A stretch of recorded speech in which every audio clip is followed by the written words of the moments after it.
ayudar a las empresas con la compensación de su huella plástica y les dan una certificación de plástico neutro. Ujú. Justamente esta fundación lo que quiere justamente es generar un sistema de plástico neutro. Apoya, por ejemplo, en la coordinación de la recolección y reciclado en función de la huella plástica, en este caso de una empresa, ¿no? En particular.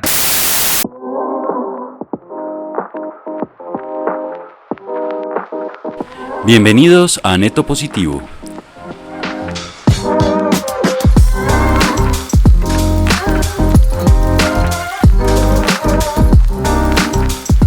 un podcast donde hablamos con personas de distintas profesiones y nacionalidades sobre temas de actualidad relacionados con el medio ambiente. Acompáñanos.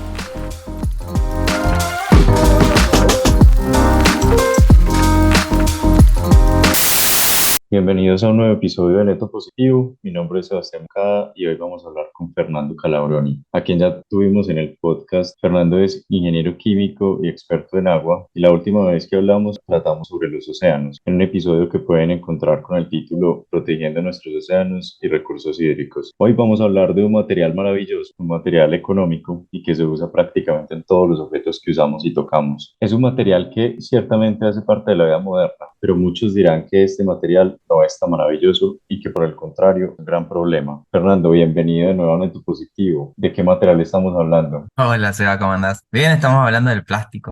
Y la verdad es que el plástico en sí es un material muy versátil. Se lo puede utilizar para muchas cosas. Tiene múltiples formas. Adquiere un montón de formas, espesores, un montón de utilidades también tiene, ¿no? A partir de ese tipo de versatilidad y de utilidad que tiene, ¿no? El plástico. ¿Qué otras opiniones tengo? Y bueno, el plástico en sí no tiene mucho la culpa que hoy se le adjudica, pero bueno, es un problema que los seres humanos tenemos que resolver. Vale, bueno, antes de que continuemos, este episodio lo hemos llamado La Ruta del Plástico, y pues yo creo que hay como dos reflexiones que son importantes. La primera es cuando en la medida que vayan desarrollando las actividades cotidianas, piensen que tiene plástico y se van a dar cuenta que prácticamente todo tiene plástico. El computador desde el que estamos hablando, el mouse, las lámparas, estamos rodeados de plástico por todos lados, las bolsas plásticas creo que es de lo más famoso, las botellas de plástico, pero en realidad el plástico está presente en casi todo. Y les quiero dejar como una reflexión antes de que entremos en la ruta como tal, en la ruta del plástico, y es que piensen dónde termina el plástico, o más bien si saben dónde termina el plástico que está en esos productos que consumimos y que usamos todos los días. Y si quieren nos dejan en los comentarios si saben realmente dónde termina, o qué piensan de cómo se imaginan que terminan esos plásticos. Bueno, Fernando, cuéntanos entonces, empiézanos a narrar un poquito de esa ruta del plástico. A ver, la ruta del plástico comienza simplemente en un uso cotidiano que uno tiene, digamos, o sea, que la gente tiene, que todos tenemos, que es simplemente comprar, ir al supermercado y hacer nuestras compras diarias o semanales o mensuales, la que uno tenga, y de eso trae un montón de productos que tienen envoltorios, gracias a su utilidad, tiene una gran o importante forma de versatilizarse y con eso, digamos, la posibilidad de tener distintos productos con esos packagings, digamos, ¿no? Entonces el packaging que nosotros tenemos de los productos que compramos, desde botellas, paquetes de galletitas y aparte, no solamente que vienen, no es solamente plástico, algunos vienen combinados con otros materiales como el aluminio, como, qué sé yo, con el cartón, como por El ejemplo, Tetra Pak. nosotros acá en Argentina le llamamos bueno, el Tetra Pak o nosotros le llamamos Tetra Vix, pero es lo mismo. Entonces, todo eso, si nosotros no lo gestionamos, es decir, en el sentido de si nosotros no separamos en origen, no hacemos nuestra propia separación antes de convertirlo en basura, es decir, la basura es porque nosotros lo mezclamos todo y eso lo mezclamos encima con orgánicos, entonces se termina ensuciando, se termina deteriorando de esa manera. Y a veces hay cosas que no se pueden recuperar, por ejemplo, el papel, si nosotros, o sea, estamos hablando del plástico, pero al mezclar todo, hay cosas que no se pueden recuperar, como por ejemplo el papel, como el cartón, todas esas cosas se ensucian y ya no se puede separar, pero en lo que tiene que ver con el plástico empieza ahí, inclusive cargamos todo eso en una bolsa de plástico que a veces veces nosotros no le vemos utilidad y la terminamos tirando. Inclusive a veces compramos frutas y verduras en los mismos supermercados, y los ponemos en bolsas plásticas, que también los terminamos tirando. Eso termina principalmente primero en la basura, si es que nosotros la tiramos en una bolsa negra o en una bolsa de basura, la que tengamos, pero se ha visto o se ve, digamos, por lo menos acá en Argentina a veces bolsas plásticas tiradas como en la calle, y eso hace que con el viento, con eso vaya a terminar en algún cuerpo de agua y eso termine en otro lado, ¿no? Sí, bueno, ahí tocaste el tema del reciclaje, pero realmente yo entiendo que el porcentaje de plástico reciclado en el mundo es muy bajito, comparado, por ejemplo, con el aluminio. El aluminio casi que se recupera, no sé, el 90, 100% del aluminio que se produce se recicla posteriormente. ¿Qué pasa con el plástico? ¿Cuánto crees que se recicla y por qué es tan difícil ese reciclaje? Lo que pasa que el plástico, sí, hay obviamente hay materiales que son más fáciles de reciclar o que son más propensos en el proceso de reciclaje, porque el proceso de reciclaje es un proceso, más allá de que recupera los materiales, es un proceso que a la vez se necesita aplicarle recursos, se necesita aplicar energía, se necesita aplicar a veces inclusive agua, porque el reciclaje, ¿qué significa? Que vos recuperás un material y lo convertís en otra cosa, no necesariamente el mismo material. A veces sí termina siendo el mismo material si vos realmente llegaste en el caso del aluminio, se va a convertir en aluminio, digamos. Pero, por ejemplo, un proceso, por ejemplo, con el Tetra Pak, no termina siendo Tetra Pak de nuevo, se puede utilizar para otras cosas. El plástico sí, obviamente, pero eso va a depender de si nosotros llegamos a separar los distintos plásticos y de eso vamos a tener obviamente un mismo plástico. Lo que pasa con el reciclaje del plástico a veces es que es un material que por ahí no resiste tantos ciclos de reciclaje. Por ahí es necesario ponerle plástico virgen. Y después están los plásticos, o sea, de los plásticos hay 7 categorías de plástico de reciclaje. La última es la que supuestamente no se puede reciclar, pero hoy en día se utiliza, se hace, por ejemplo, acá en Argentina, hay varias empresas que hacen lo que se llama madera plástica, con justamente esos materiales que se llaman de un solo uso, porque son, por ejemplo, qué sé yo, envoltorios de snacks que vienen con... Los envoltorios de snacks son esos que vienen, vos ves como es de plástico, pero cuando los abrís tienen como una lámina de aluminio. Esos son envoltorios muy complejos de separarlo. Lo mismo pasa con el Tetra Pak, porque el Tetra Pak tiene una de cartón, una lámina de cartón, una lámina de plástico, una lámina de aluminio, una lámina de cartón, que como que va. Entonces por ahí es como complicado hacer esa separación de los mismos, de cada uno de los componentes. Entonces esos materiales de envoltorios que son de los snacks y de algunas galletas o galletitas no pueden ser recuperados. Entonces hoy en día se los muele, se los tritura, o sea que necesitas energía y se los termina haciendo, se los manda a un proceso y termina haciéndose madera plástica, baldes. En Colombia hay una fundación que me gustaría recomendarle a las personas que nos escuchan que se llama Botellas con Amor. Entonces, cómo funciona es que tú llenas una botella plástica de todos esos envoltorios, por ejemplo, que son plásticos que de otra manera no se reciclarían. Eso lo llevas a un centro de acopio. Entonces, en los centros comerciales y en algunos lugares hay centros donde tú puedes llevar esa botella y luego se va a reciclar para hacer como esta madera plástica de la que estás hablando. Entonces, se lo recomiendo. Les dejo el link en el episodio para que aprendan dónde lo pueden llevar. Bien, gracias. Sí, existe también, acá hay también de eso. También, aparte de madera plástica, porque la madera plástica bien se puede utilizar como en lugar de la madera, o sea, se pueden hacer casas de madera, se pueden hacer muebles de madera, pero hay también algunos lugares que hacen los juegos de los niños, viste, que Ujú. tienen como el tobogán y eso también. Hay un montón de formas o de aplicaciones que puede tener ese tipo de plástico que no se puede reciclar, digamos. Continuemos con la ruta del plástico. Entonces, digamos que el plástico no se recicló. ¿Cómo llega finalmente, por ejemplo, el plástico a los cuerpos de agua y a los océanos? Bien, digamos, los cuerpos de agua, más allá de que algunos estén en el continente, están todos unidos de alguna manera. Algunos terminan en ríos que terminan después en el océano. Bueno, se van conectando de esa manera, ¿no? ¿Cómo termina? Y por justamente la mala gestión desde las ciudades con lo que tiene que ver con los residuos, con la basura, y la gente que a veces no está educada y entonces tira sus desechos en cualquier lado,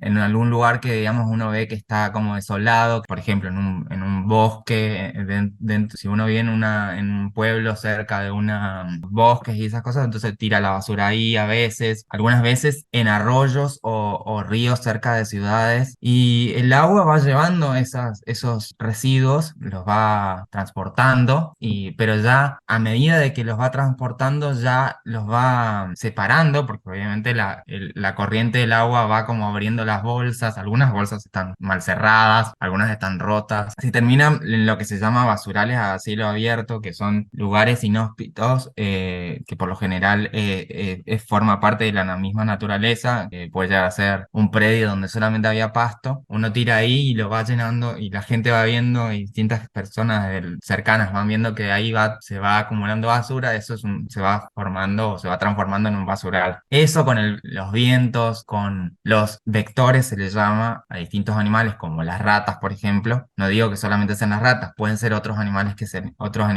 se alimentan de carroña, de desechos, como por ejemplo, qué sé yo, algunas aves. Y eso va transportando así, inclusive las mismas bolsas rotas pueden caer en cuerpos de agua y bueno, eso lo que puede llegar a hacer es que también se vaya desarmando y todos los residuos vayan como diseminándose en distintos cuerpos de agua. A la vez, al estar en el cuerpo de agua, también reciben lo que es la radiación solar, entonces por radiación solar se empiecen a A degradar, como a transformar o deshacer. degradar, claro. Entonces, eso hace que el plástico, justamente lo que tiene el plástico es que es un material muy resistente Ujú. porque tarda hasta más de 500 años en degradarse de manera, digamos, natural, como sería cualquier residuo, por ejemplo, orgánico, ¿no? Que se degrada por el efecto de las bacterias y esos son los residuos orgánicos que tenemos de las frutas, las verduras, ¿sí? Pero el plástico, como es un producto o es un material que no viene de la naturaleza, sino que nosotros lo inventamos, lo hicimos a partir de algo que encontramos, como es el petróleo, Ujú. eso hace que tenga tal resistencia que tarde mucho tiempo en degradarse. Claro. Entonces, pero sí se va transformando por esto con la acción del agua, la acción de la radiación solar, hace también una transformación fotoquímica, se le llama, y lo va degradando, lo va diseminando mucho más de lo que ya estaba, digamos, al plástico. Y ni hablar si hay bolsas, redes, porque las redes de pesca, por ejemplo, que son otras cosas que también pasa, que no solamente el plástico que nosotros utilizamos comúnmente, nosotros las personas que estamos acá y que generamos la basura, sino también están los barcos de pescas que van a pescar, también generan sus propios residuos y terminan tirando al océano, por ejemplo, Sí. al río, a donde vayan, y sobre todo las que son redes de pescas, también algunos dejan a las redes, qué sé yo, pescan y después dejan sus residuos por ahí.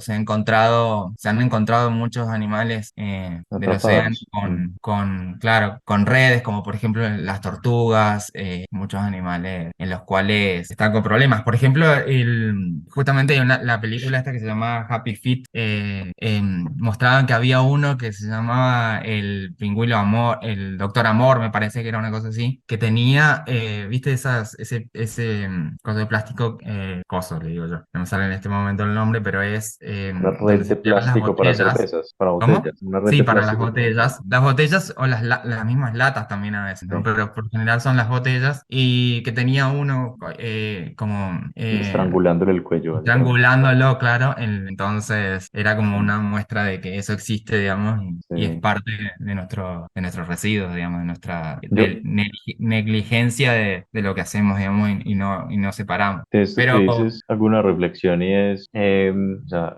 ¿hace cuánto existe el plástico en la vida cotidiana? Yo creería que hace 100 años, máximo 150, no sé, 150 años digo yo, pero no estoy seguro. Y si dura 500 años en degradar, entonces, y ya tenemos un gran problema, entonces el problema solo se va a seguir presentando pues con el tiempo. ¿O qué crees de eso? Y si inmediatamente si nosotros cambiáramos la matriz de nuestros, o sea, de nuestros envoltorios, en el sentido de que encontráramos otra forma de envolver nuestros alimentos, nuestras galletitas, Ujú. digamos, todos los productos que nosotros compramos que hoy tienen envoltorios de plástico, si bien ya hay cosas, ya hay producciones o ya hay desarrollos de nuevos materiales que que pueden ser bioplásticos o que pueden ser lo que se llama materiales compostables también, ya hay, pero así como hoy existe, digamos, el plástico y con la característica esta que yo contaba de que tarda 500 años en degradarse en sí, y si nosotros seguimos tirando basura, generando basura y seguimos Mm. depositándola en cualquier lado y no gestionando eso, eso va a terminar y va a tardar en irse, digamos, muchos años. Nosotros vamos, ya no vamos a existir y las nuevas generaciones van a seguir Sí. con el plástico que nosotros generamos hace mucho tiempo. ¿Y tú crees que el plástico biodegradable o compostable sí es una solución o es simplemente cambiar un problema por otro? O básicamente, sí, reemplazar, digamos, un material que es difícil de degradar por uno que tal vez es similarmente difícil para degradar. Yo creo que en la medida a ver, no creo que sea cambiar un problema por el otro. Va a ser un problema realmente si si el proceso de biodegradación no es tan efectivo como uno piensa, ¿no? Y también lo que a mí me llama poderosamente la atención y que eso es lo que generó, digamos, que el plástico tenga tanto auge es la sobreexplotación y la sobreproducción de este material por su por su hermosa versatilidad, como le digo yo, digamos, porque es hermosa, digamos, tiene muchas funciones, pero en sí, digamos, yo pienso que si uno no encuentra el punto en el sentido del hiperconsumismo que tenemos hoy y que realmente poder educar a la gente, a las empresas que producen, también de que tienen que tener una forma de producir y que eso no dañe después, o sea, que uno encuentre realmente un equilibrio en el sentido de que nuestros productos puedan tener sobre todo, digamos, que puedan llegar a tener algo que, no me sale la palabra en este momento, perdón, es o sea, sobre todo la responsabilidad que uno tiene que tener, por Ujú. ejemplo. Ahí lo que hoy en día se está viendo mucho y que se está queriendo lograr es la responsabilidad del productor, ¿no? La Sí. responsabilidad extendida del productor. Y entonces, esto hace que las mismas empresas que generan un producto se hagan cargo también Ujú. de los mismos desechos que genera su producto, más allá de que las personas o sea, más allá de que uno, o sea, yo compro un producto y después, ¿qué hago con eso Sí. que me generó, digamos? Porque yo puedo comprar, no sé, unas galletitas, obviamente como la galletita y me queda el envoltorio, pero puedo comprar, por ejemplo, un celular, y el celular viene en una caja, viene envuelto en plástico, entonces, ¿qué hago con eso? Ese plástico no se ensució, ese plástico no... entonces, ¿qué hago? Entonces, creo que estoy hablando de plástico en particular, obviamente el celular también tiene plástico, hay otros productos que nosotros consumimos, como vos decías, las computadoras y todo eso, tienen plástico, entonces lo importante es que también seamos conscientes y también seamos conscientes los mismos consumidores de que si yo voy a comprar algo y veo que un material tiene mucho plástico, tratar de justamente elegir aquel que no tiene tanto envoltorio, ¿no? Ujú. Porque también se ha visto en los supermercados que uno va o en las mismas verdulerías que encuentran las frutas Sí, en sí. un paquetito con nosotros le llamamos isopor, no sé, telgopor, Icopor. Ujú. claro. Y aparte está envuelto en un plástico en el papel film, le decimos nosotros, el plástico ese. Claro. Entonces, como que. Y las frutas no necesitan, para eso tienen la cáscara, digamos. Obviamente, que uno. Me imagino cuál será el objetivo en este caso, la verdulería o el supermercado de tenerlo así, pero no tiene sentido. Sí, a mí me gustaría volvernos un poquito más para que sigamos hablando del problema. Ahorita exploramos como todas las soluciones que puedan Sí, haber. sí, sí. Digamos que también he escuchado mucho, se está empezando a escuchar mucho sobre el microplástico, ¿cierto? ¿Qué es el microplástico y de dónde viene? ¿Por qué tenemos tanto microplástico y por qué es un problema el microplástico? Bueno, el microplástico son partículas de plástico en sí que tienen un tamaño menor a 5 milímetros, por eso se llama microplástico. Y el microplástico tiene dos fuentes en particular, una que se llama la fuente directa y la otra es una fuente indirecta. directa. La fuente indirecta es de donde venimos hablando. El plástico que nosotros tiramos con la basura pasa a los cuerpos de agua por la acción del agua y la acción de la radiación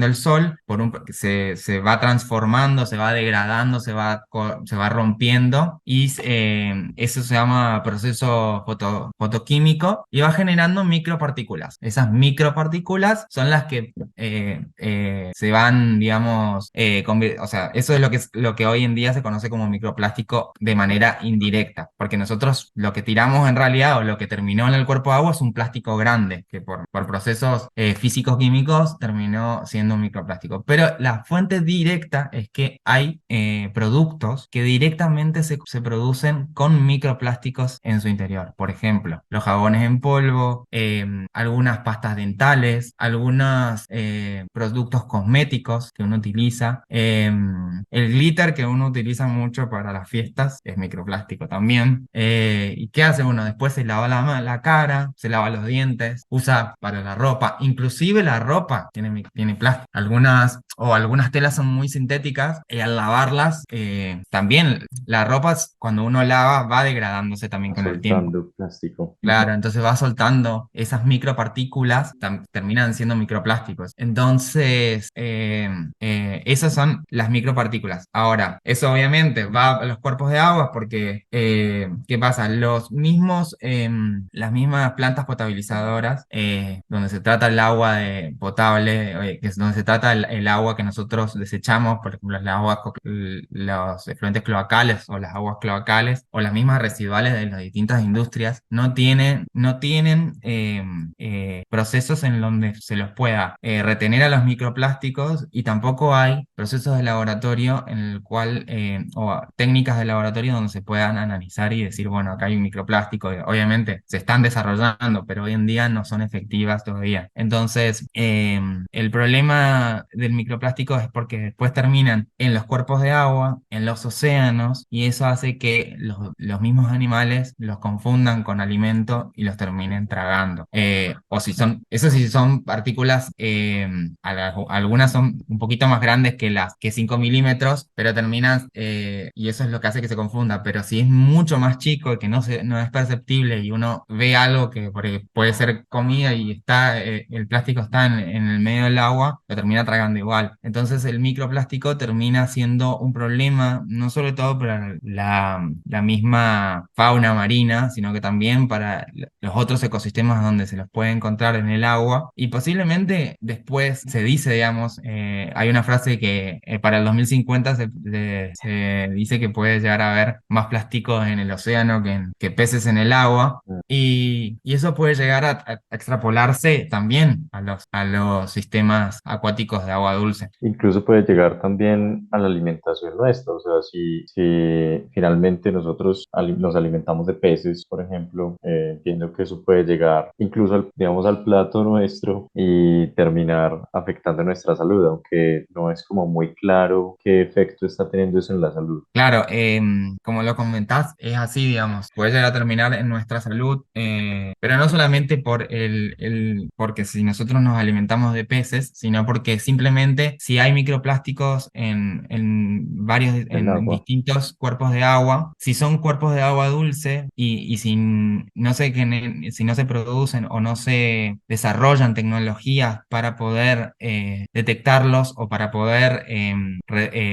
tratarlos en una planta potabilizada, en una planta de efluentes, eso va a pasar al cuerpo de agua y después cuando pase a ese mismo cuerpo de agua está cerca de una planta potabilizadora donde se toma el agua para poder hacer el agua potable nuestra, ellos no van a tener tampoco tecnología para poder detectar ese microplástico y va a terminar en el agua que nosotros consumimos en la canilla. Más allá de que si bien hay algunas ciudades en las cuales no se toma el agua de la canilla, pero igual, o sea, hay muchas ciudades en las cuales sí, entonces uno está expuesto a eso. Y otra cosa también es que más allá de que hoy en día todo lo que uno consume viene en envoltorios de plástico, cualquier cosa viene en plástico hoy, y también eso está en contacto también o va también dependiendo, digamos, del alimento que uno uno envuelve, digamos, también es como que está en contacto con plástico y puede llegar a tener uno plástico, digamos, ¿no? Después en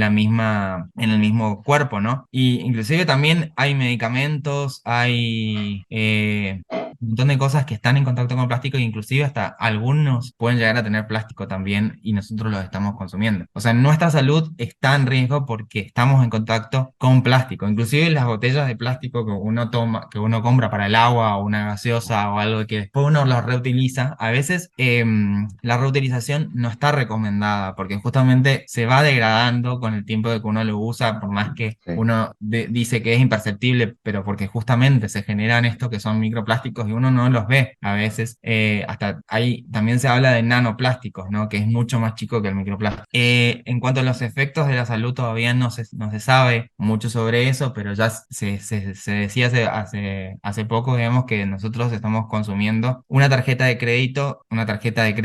Tamaño de una eh, tarjeta de crédito. Claro, el tamaño de una tarjeta de crédito en plásticos, digamos, porque por los microplásticos que uno consume en las distintas fuentes que hay, digamos, ¿no? Entonces, eso es lo que uno tiene que tener en cuenta a la hora de lo que uno compra para consumir, ¿no? Pero Ujú. bueno, es como que también tenemos que ver eso, ¿no? De cómo también desde las empresas, cómo podemos reducir también Sí. nuestros envoltorios de plásticos, digamos, en todo lo que producimos. Vale, sí, yo creo que ahí hablemos un poquito, volvamos como al tema de las opciones. Entonces, ahorita decías que, pues digamos que si tú eres una empresa, pues por un lado, digamos que tratar de reducir la cantidad de plástico que llevan tus productos, pero por otro lado también puedes, digamos, compensar la huella de plástico, si se quiere, como con programas de reciclaje, puede ser. ¿Cómo pueden hacer las empresas para, digamos, para compensar esa huella de plástico y disminuir su impacto? Bien, la huella de plástico justamente es un buen indicador de que uno está generando esta contaminación, ¿no? Bien, hay simplemente una de las formas más simples, digamos, de poder compensarlo es justamente, si yo genero algo, es tratar de reducir, primero, siempre lo importante es reducir, siempre en cualquier huella es reducir primero el consumo o la generación, mejor dicho, de lo que estoy emitiendo, ¿no? Por ejemplo, el caso de la huella de carbono, tratar de reducir las emisiones que yo estoy haciendo. En el caso de la huella hídrica, será reducir la contaminación por efluentes. En el caso de la huella de plástico, será reducir mi contaminación por plástico. Entonces, si yo estoy generando mucho plástico, trataré de que en el próximo mes trataré de reducir menos, porque justamente una de las cosas que tiene el reciclaje y que ha pasado, digamos, muchas veces y escuché, es que, bueno,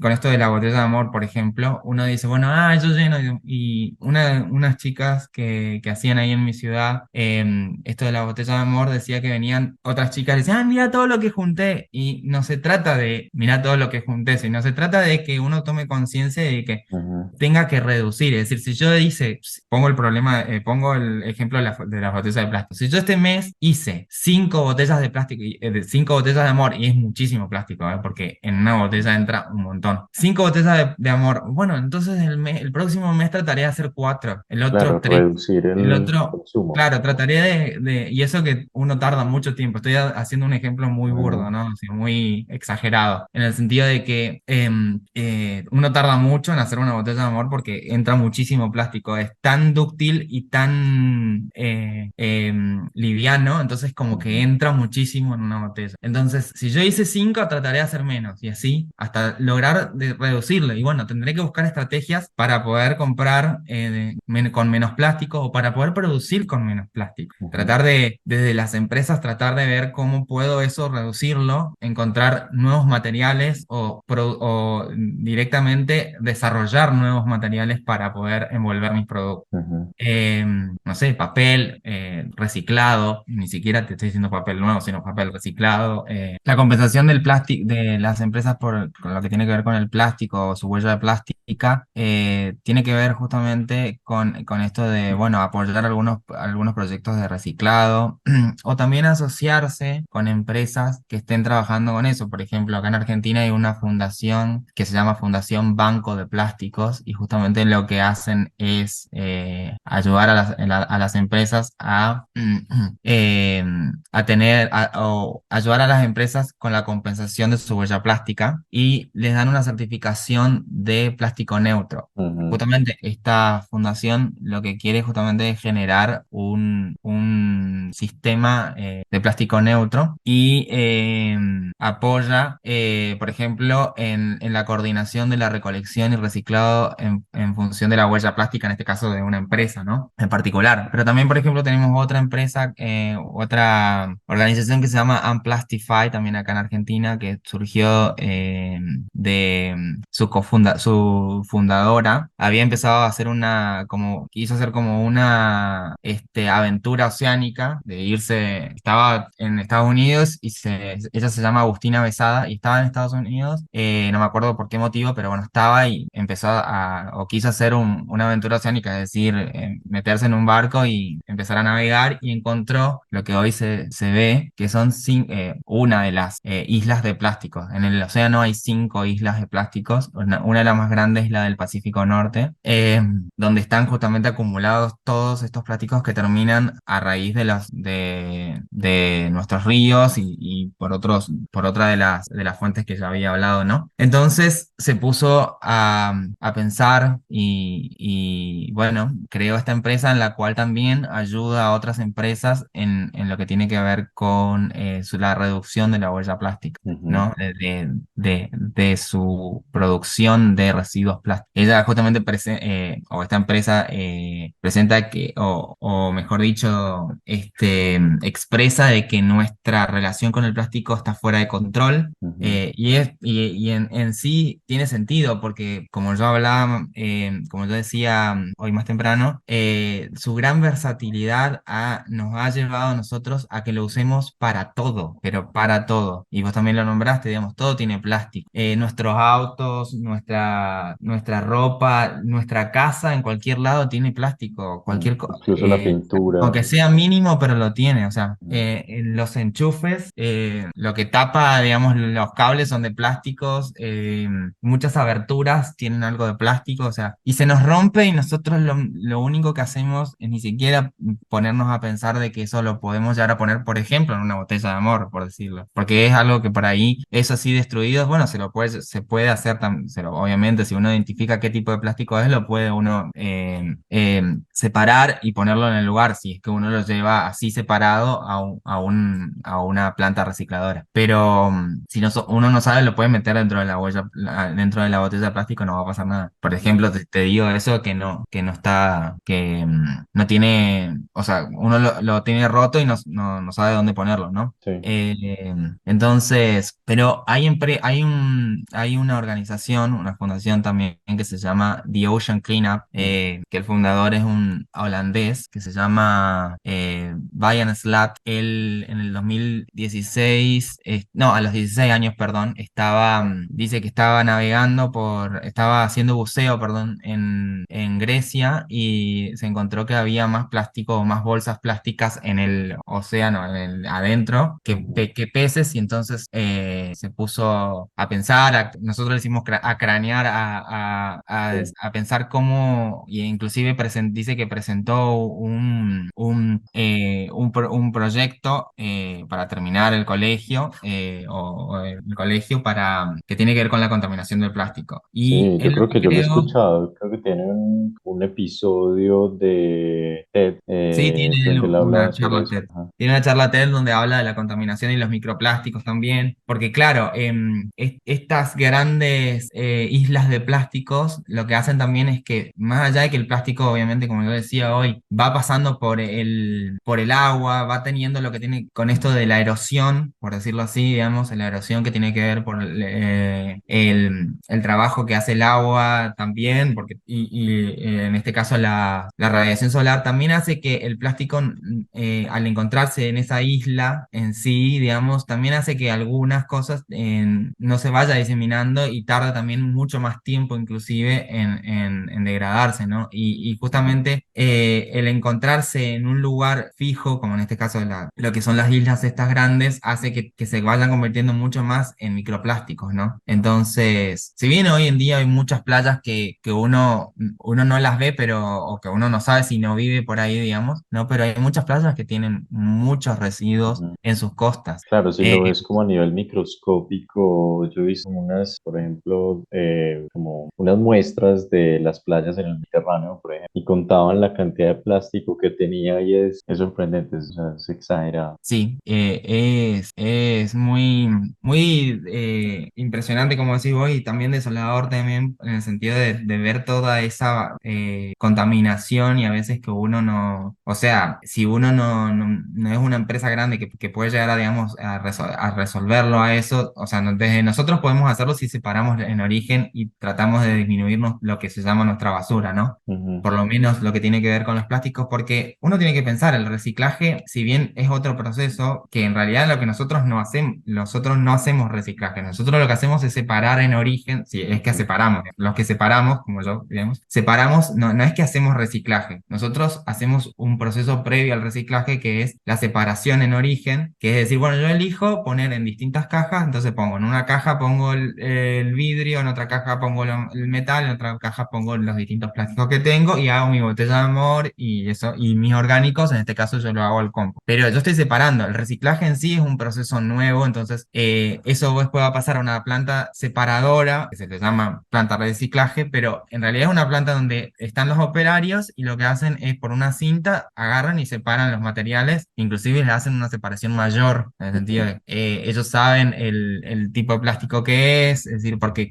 cada plástico tiene el triangulito de las flechas que quiere decir reciclaje, cada producto de plástico tiene ese con un número. Si ujú, ustedes se fijan, por lo general, eh, algunos recipientes, por ejemplo, de yogur, botellas de leche o que vienen de plástico, ¿no? Las que vienen en los Tetra Pak, ujú, y otros materiales, suelen tener o abajo, o sea, en la parte inferior, donde uno no ve, digamos, cuando para el pote, digamos, cuando lo tiene sobre la mesa, tiene que darle vuelta y ahí lo ve, o si no, sí, muy sobre el borde, tiene que tener ese símbolo que te dice el número y que si uno busca qué número es, te dice qué tipo de plástico es. Si no tiene ningún número, es porque es un plástico que no tiene su propio proceso de reciclado. ujú, Como son los que yo hablaba de los envoltorios de los snacks, de las galletitas, sí. que por lo general no tienen un proceso de reciclaje en este momento desarrollado como para poder decir, bueno, yo esto lo llevo a tal lugar y seguramente lo van a tratar.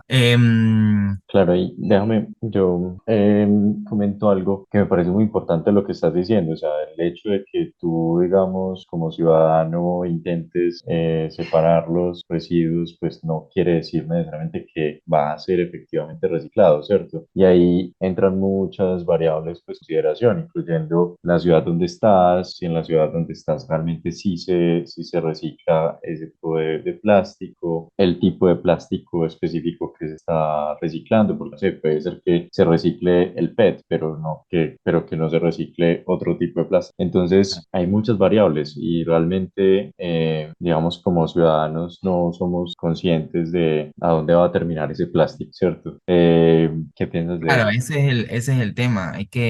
Lo mejor sería es que las empresas que lo generan se hagan cargo, digamos, y, Mm, y también, bueno, es en realidad un tema de conciencia también, porque si bien uno compra a veces cosas y por deshacerse, por ese pensamiento de decir, bueno, yo lo compré, ya lo usé, a mí no me sirve, lo tiro. A mm, veces uno que no sabe, o sea, que no tiene la conciencia de hacerlas o que no, a veces también pasa por las ganas que uno tenga, ¿no? Porque también hay veces que hay gente que sabe que haciendo la separación puede llegar a tener una diferencia, pero a veces no tiene ganas, no sabe dónde llevarlo, no sabe dónde llevar. Hay veces que no saben dónde llevar o porque no confían en que su ciudad haga eso o porque saben que su ciudad no lo hace. Entonces no se paran y al no saber dónde llevar, si hay alguna cooperativa o algún tipo de organización u ONG que pueda recibir estos materiales y después darle el curso del reciclaje, es decir, la circularidad del material, la ruta de la circularidad,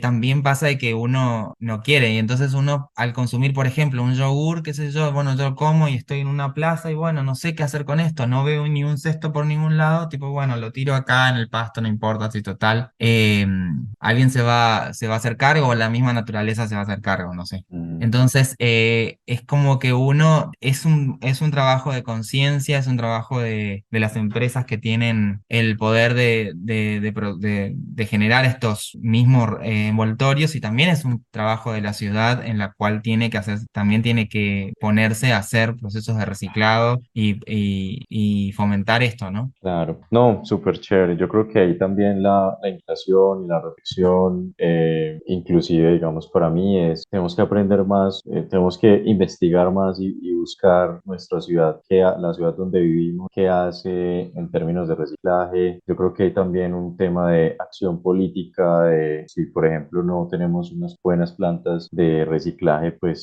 buscar que los políticos y desde la ciudad donde vivimos, pues se empiecen a implementar esas plantas de tratamiento, pues, o esas plantas de recuperación de los residuos. Parece que es como una reflexión bacana para llevar. También Sí. estaba pensando, dale. No, no, te iba a decir que sí, que en este caso lo importante también es el fomentar, digamos, a emprendedores, a que se generen, inclusive desde los chicos más jóvenes, el pensar nuevas formas, nuevos productos, Ujú. también es eso, fomentar el pensamiento en decir, ¿cómo resolvemos esto? Se pueden generar nuevos productos a partir Claro, hay una del proceso, oportunidad digamos. también. Claro, o sea, convertir un problema en una solución muchas veces tiene que ver y también con la asistencia a estos, sobre todo a los barrios donde más se genera el problema de la basura, que no hay separación en sí, porque en las grandes ciudades a veces hay gente que tiene conciencia y que hace su propia separación, pero en las partes más marginadas de las ciudades a veces eso no ocurre, obviamente por otros problemas que tienen justamente la gente marginada,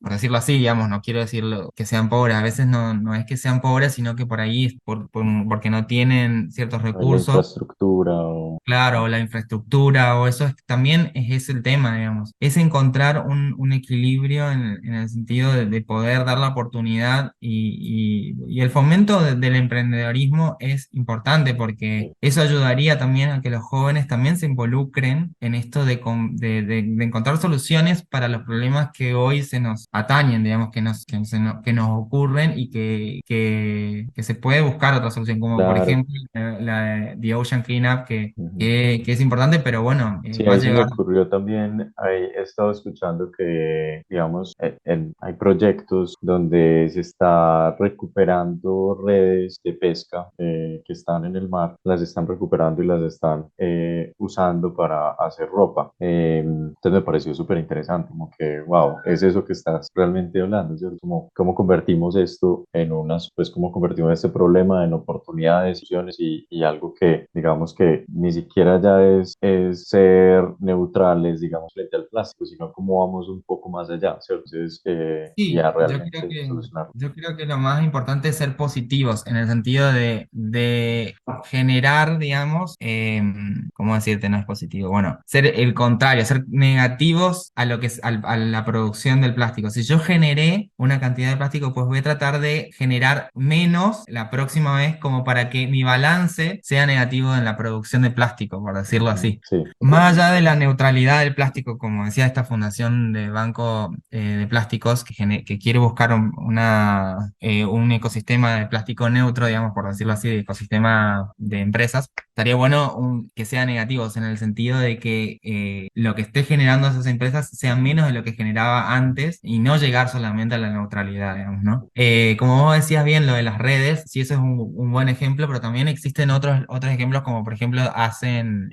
zapatillas a raíz de plástico neutro, de plástico del océano, hacen Gafas, las carcasas no las de carcasas, los ¿cómo se llama? lentes, De los de las lentes. gafas. Hay un montón de cosas que se pueden hacer, digamos, y un montón de aplicaciones que se les puede dar a este tipo de residuo que es tan versátil. Y bueno, y también es obvio que si uno llega a ser como si llegamos a tener un buen sistema de separación y de identificación de los distintos tipos de plásticos que se generan y que vayan a su correcto procedimiento de reciclado, obviamente que eso va a generar también que uno pueda extraer menos plástico o plástico virgen, digamos, que pueda generar o producir menos plástico virgen, porque si yo una bolsa de plástico de la del supermercado las mando a una empresa que hace bolsa de plástico y la vuelve a poner de alguna manera en su proceso, no estoy mezclando los distintos plásticos, estoy llevándote tu misma bolsa, se me rompió la bolsa, la bolsa está rota, pero bueno, puede llegar a volver a entrar a un proceso y generar otra bolsa. Lo mismo con las botellas de PET, lo mismo con los distintos